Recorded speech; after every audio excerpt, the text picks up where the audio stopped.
Welcome to a short video I'm referring to as the syllabus video. This is now trying to acquaint you with the class. It's a 10-week class and it's completely online, and for that reason you'll need to make sure that you're comfortable with where things are located and how you need to interact with each other and me via the online format. And in particular, you'll see that office hours will be held via discussion posts. Maybe I should say you're listening to Hal Tharp. Office, it doesn't really matter. You'll get to me by going to the discussion posts.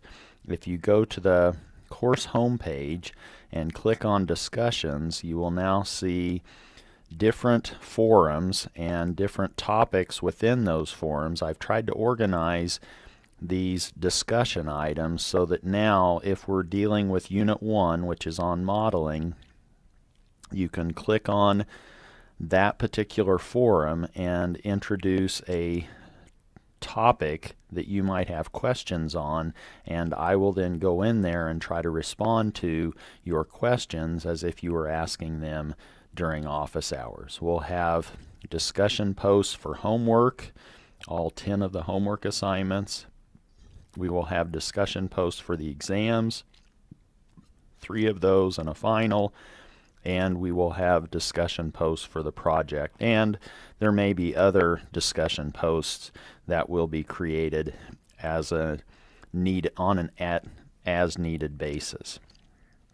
Here's a course description, justification, teaching philosophy. The text for this is going to be available to you through the website, the course website, and it's an ebook in the U of A library. It's Modern Control Systems Theory and Design. This way we can immediately hit the ground running. You don't have to try to order the book and wait for it to be delivered. You can now immediately have access to that, and it's not going to cost you. If you want a hard copy, then maybe you will want to order it, but you do have it in the form of an ebook. For those that are in 541, we have a secondary reference, which is feedback control theory. That too is available either through our library, or you can obtain a download of the PDF of that. And then I've provided some other sources that you can refer to if you want a second opinion on a topic that we're discussing, etc. But if you have access to a generic automatic control textbook, you should be able to use that and follow along with the appropriate sections that we will be covering. The attendance policy, obviously you're going to need to be engaged in the class. You're going to be expected to be putting in about 3 hours a day during the workday, so that's now amounting to 15 hours a week, and that's really a nominal value. Your time may vary around that target. And you'll want to be nice with each other and me. Even though it is in an online format, sometimes what we say in an email or in a discussion post may not come off in the way that it was intended. So just be aware of those types of issues that could arise. I'll let you read through that. The main thing that you're probably interested in is how am I going to be graded. You've now seen that we will have 10 homework assignments, and those are essentially going to occur every week. And I have put in another module in the course website that talks about schedules, and in that you'll find when the homeworks are. You can find that also if you go to the assignments page.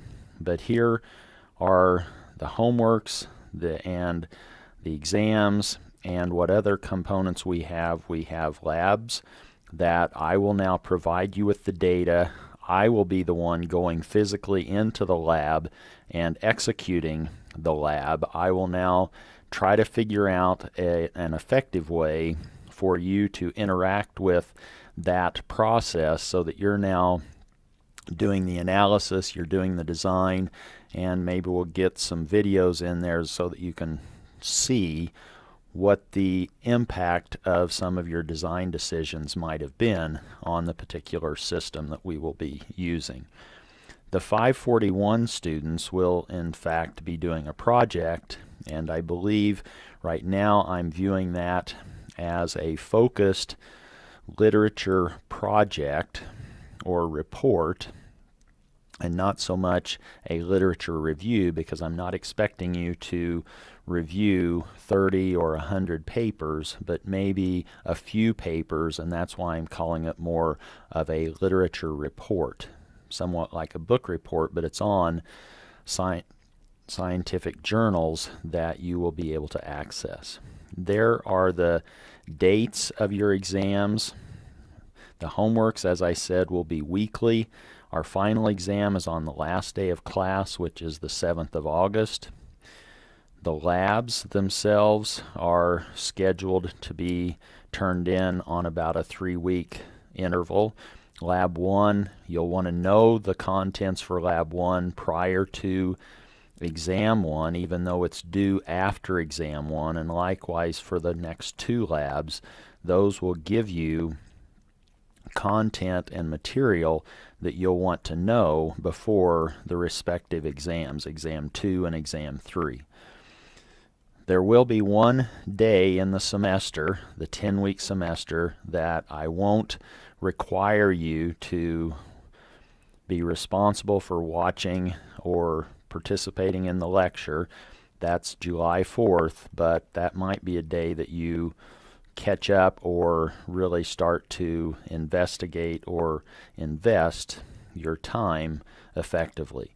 There are some learning outcomes that are associated with the ABET 1 through 7. We're going to get most of those in this class in terms of design of controllers. We're going to be doing some lab work, so we're analyzing and interpreting data. You'll be learning new knowledge or figuring out how to become better at learning new material. Here is a list of 17 outcomes that are specific to this particular class, and with that list I've tried to identify the appropriate location those are relative to the class. And you can see the top ones are associated with Exam 1, the middle ones are Exam 2, Exam 3, and some are actually going to then have to wait until the final. But if you now can work these particular outcomes forwards and backwards, or the concepts and ideas in these learning outcomes forwards and backwards and sideways, you should be in a pretty good position to perform well on the final. The final exam is cumulative. Here is another organization of the contents of the class, and I've tried to indicate associated with this outline where you will find that in the textbook, and you can see that chapters 2 and 3 have been interchanged. Chapter 2, a lot of it should be review for you, and now you may want to skip ahead and go to chapter 3, and then after we've motivated models, which is what we'll be doing first, or these systems that might be described by a transfer function or a state space representation, now we'll go back and start picking up the particular sections in chapter 2 that we need to perform some of that analysis and better respond to what we need to know going into exam number 1. And hopefully this now provides you with a way to target your reading from the textbook. And again, you can find that textbook on the website. If you now go to course resources, this link should take you to the textbook. This is a little bit dangerous doing this live, but here is now the textbook, and you should now be able to find that in the library. Find it in the library, meaning it's now available to you through in an ebook form, and you can now click on this particular table of contents and scroll to the appropriate location that you're wanting to read about. So if you wanted to look at state equations of electrical networks, you can, or if you wanted to, you could linearly go through by going to successive sections of the textbook. But you might find that if you simply click on this outline form up here at the center of the page, you can now quickly scroll to the appropriate location in the textbook that you might want to be working on as we're progressing through the class. That should give you now a feel for the syllabus, and you will be responsible for reading through this and reporting that you have studied and read through the syllabus as a part of your passport assignment. And I welcome you into the class. Good luck, and study the syllabus. Make sure it's clear what you're being held responsible for, and we will start from here.